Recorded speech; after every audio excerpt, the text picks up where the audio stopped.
Sebelum kita mendengarkan firman Tuhan yang saya akan bawakan pada malam hari ini, mari kita berdoa. Bapa kami yang di surga, dikuduskanlah kiranya nama-Mu ya Tuhan.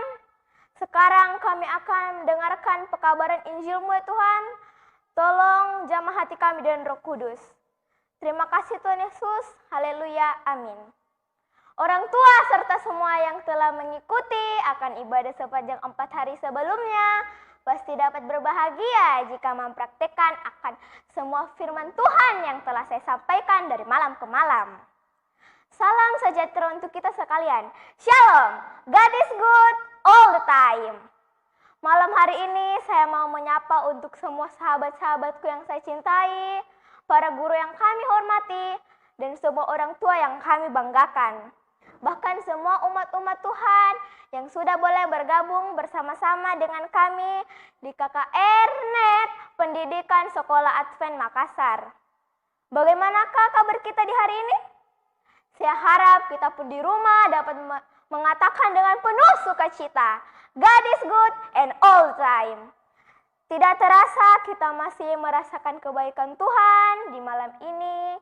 Teristimewa di malam yang kelima dalam satu seri pembelajaran Alkitab dengan tema berbahagia di tengah pandemi COVID-19.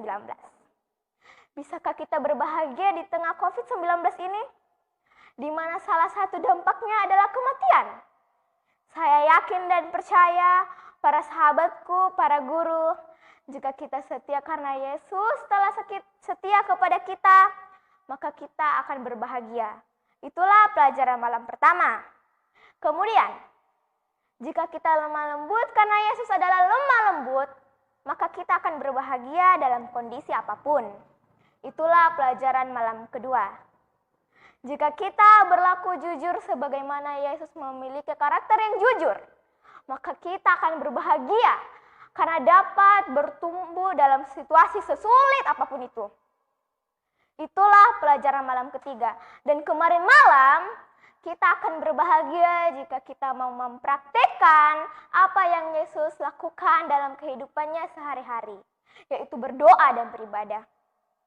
Bagi sahabat-sahabatku yang sementara sekolah, jangan sampai ketika kita ke sekolah mendapatkan penyakit kurap, yaitu kurang rapi, apalagi dalam mengerjakan tugas, atau asma. Asal mengisi absen, kemudian pulang. Bukan hanya itu, para orang tua pun dalam pekerjaan jangan selalu bawa penyakit asam urat di kantor. Asal masuk kantor, uring-uringan dan tidur. Yang lebih parahnya lagi, datang dengan muka pucat, pulang cepat. Wah.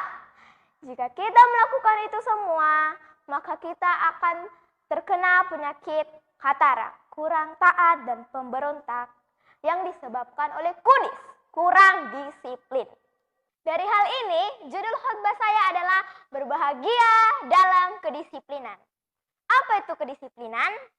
Kedisiplinan diambil dari kata disiplin.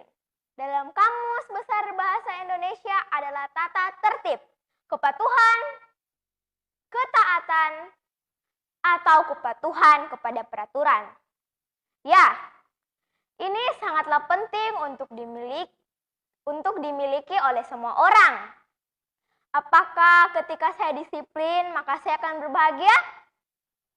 Mari buka Alkitab kita dalam Matius pasal 4. Bagaimana ketika Yesus dicoba di padang gurun, konteks daripada ayat ini, jika kita lihat pada perikop sebelumnya, bahwa belum lama ketika Yesus dibaptis oleh air, ketika diselamlah dan Yesus keluar dari air, maka terdengarlah suara dari surga yang mengatakan, "Inilah anakku yang kukasihi, kepadanya lah aku berkenan." Hal ini menjelaskan akan pengesahan bahwa benar Yesus adalah anak Allah. Setelah peristiwa itu, maka Yesus dibawa oleh Roh ke padang gurun untuk dicobai iblis.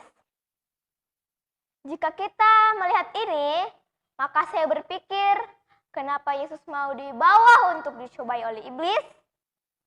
Bahkan secara manusia, dia dicobai dalam keadaan lapar. Karena di ayat 2 menjelaskan, dan setelah berpuasa 40 hari dan 40 malam, akhirnya laparlah Yesus. Lihatlah apa yang dia tunjukkan untuk menjalankan misinya. Yesus tetap menunjukkan kedisiplinannya melalui ketaatan dan kepatuhannya. Dia taat kepada Roh yang membawanya untuk dicobai dalam keadaan sulit sekalipun. Saat ini, boleh dikatakan kita ada dalam masalah kesulitan. Tetapi bukan berarti segala macam jenis peraturan kita mulai langgar. Mulai tidak menggunakan masker saat keluar, tidak menjaga jarak, padahal itu kebaikan kita. Mari kita lihat selanjutnya apakah yang terjadi dengan Yesus selanjutnya. Pencobaan pertama dalam masa kesulitan yang Yesus alami adalah, jika engkau anak Allah, perintahkanlah batu-batu ini menjadi roti. Tetapi Yesus menjawab, ada tertulis, manusia hidup bukan dari roti saja, tetapi dari setiap firman yang keluar dari mulut Allah. Jika kita melihat perkataan Yesus kepada iblis, saya mau menguatkan tentang pembahasan kita di malam yang pertama, di mana firman Allah dapat memberikan kehidupan. Kemudian cobaan yang kedua di ayatnya yang kelima, kemudian iblis membawanya ke kota suci dan menempatkan dia di hubungan bait Allah. Lalu berkata kepadanya, jika engkau anak Allah, jatuhkanlah dirimu ke bawah, sebab ada tertulis, mengenai engkau, ia akan memerintahkan malaikat-malaikatnya dan mereka akan menentang engkau di atas tangannya, supaya kakimu jangan terantuk kepada batu. Lalu, apakah Yesus melakukannya? Apakah Yesus menjatuhkan dirinya ke bawah? No way! Malah Yesus menjawab, ada pula tertulis, janganlah engkau mencobai Tuhan Allahmu. Tidak mau berhenti sampai di situ saja. Iblis sangat giat untuk menggagalkan misi dari Yesus. Di pencobaan yang ketiga, iblis membawanya ke atas gunung yang sangat tinggi dan memperlihatkan kepadanya semua kerajaan dunia dengan kemegahannya. Lalu dia berkata, semua itu akan kuberikan kepadamu jika engkau sujud menyembah aku. Apakah Yesus sujud menyembah? Sekali lagi, bahkan untuk yang ketiga kali dia tidak mengikuti apa yang dikatakan oleh iblis. Malahan dia katakan kepada iblis, enyahlah iblis, sebab ada tertulis, engkau harus menyembah Tuhan Allahmu dan hanya kepada sajalah dia engkau berbakti. Luar biasa firman Tuhan. Meskipun dalam keadaan lapar, kemudian dicobai, Yesus tetap menunjukkan bahwa dia disiplin melalui taat dan patuh pada Allah. Setelah itu, iblis pun pergi. Sahabat-sahabatku, mari kita lihat dan lakukanlah apa yang dilakukan oleh Yesus. Dia membiarkan dirinya dipimpin oleh Roh. Ketika dia dipimpin oleh menunjukkan bahwa dia adalah orang yang disiplin. Ada kalanya ketika seseorang mau dipimpin oleh Roh dalam kehidupannya, dia tidak mau untuk mengalami penderitaan. Ada kala pun pikiran kita ketika kita membiarkan diri kita dipimpin oleh Roh, maka dalam pikiran kita akan senang-senang saja. Malam hari ini saya mau menegaskan kepada kita semua bahwa bukan berarti ketika saya mau disiplin dengan mengikuti pimpinan Roh, saya tidak akan mengalami penderitaan. Justru kita harus siap mengalami penderitaan itu. Dan benar, ketika kita memang mempersiapkan diri kita dengan disiplin melalui taat dan patuh, maka kita akan benar-benar mampu menghadapi penderitaan itu menjadi sebuah kebahagiaan, sama seperti Yesus. Yesus dalam wujud kemanusiaan selalu mengikuti instruksi Tuhan. Dia tidak pernah melawan.